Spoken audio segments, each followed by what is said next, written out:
I understand that you were at the platform when this incident happened. Can you tell us what you saw? Yeah, what I saw when I was coming up the stairs, I noticed that the guy, he had one of his leg is gone, literally ripped off, and they had to wrap it up.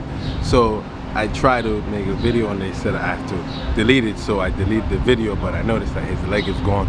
But he's like an overweight person that was on the platform. He was white, because I noticed because I was looking at him, but he was like an older person, like an elderly fellow, so he seemed like he was probably intoxicated. Was he a white male or black male? He was a white male. A white male. Yes. And do you know if he was alive when he was taken out? Yeah, he seemed like he was like in critical condition, because I could see like body movements when I was coming out. And what's your first name and last name, and can you spell it, please? Can't give you that info. Prefer not to. All right. Thank you very much. All right.